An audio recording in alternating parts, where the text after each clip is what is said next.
బడికి పోతే మా పేరుతోటే పిలుస్తారు, నలుగురు ఇట్లా అట్లా బయటికి పోతే మా పేరుతోటే పిలుస్తారు. దోస్తులైనా చుట్టాలైనా అందరు పిలిచేది ఒకటే పేరు. వెనకమర్లా ఇంకేం దలిగిచ్చుడు ఉండదు. కానీ ఆడవిళ్ళలకు పెళ్ళైనాక ఇంటి పేరు మారుతుంది. వెనకమర్లా పెనిమిటి పేరు పెడుతుంటారు. గిదే ముచ్చట మీద మొన్న పార్లమెంట్ లో రచ్చ షురువైంది కదా, ఇవాళ సుత గదే నడిచింది. Jaya Amitabh Bachchan is the last speaker on this point. రాజ్యసభలో మళ్ళా పెనిమిటి పేరు మీద రచ్చ నడిచింది.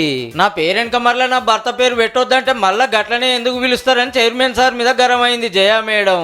सर मैं जयामिताभ बच्चन ये बोलना चाहती हूँ, मैं कलाकार हूँ, बॉडी लैंग्वेज समझती हूँ, एक्सप्रेशन समझती हूँ, और सर मुझे माफ करिएगा मगर आपका टोन जो है, నేను యాక్టర్ను అవతలోళ్ళు ఎట్లా పిలుస్తున్నారు, ఏ ఉద్దేశంతో అంటున్నారో అల్కకు గుర్తుపడతా అని మేడం అంటే, ఏ యాక్టర్ అయినా డైరెక్టర్ చెప్పినట్టు వినాల్సిందే. చైర్మన్ సీటును తప్పుపట్టుడు కరెక్ట్ కాదని జగదీప్ సార్ గుస్సా అయిండు.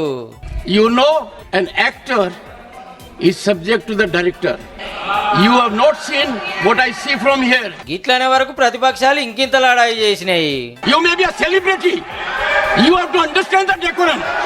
No, nothing doing. జయా మేడం ప్రతిపక్షాలు వాకౌట్ చేసి బయటకు వచ్చినాయి. ఇయాటితోటి పార్లమెంట్ మీటింగ్ లో ఒడిసినాయి. మళ్ళా తాపక ఎట్లుంటుందో చూడాలిగా. I mean every time using words which are unparliamentary, you are a nuisance, बुद्धिहीन, ये सब शब्द जो है ट्रेजरी बेंच वाले भी बोलते हैं.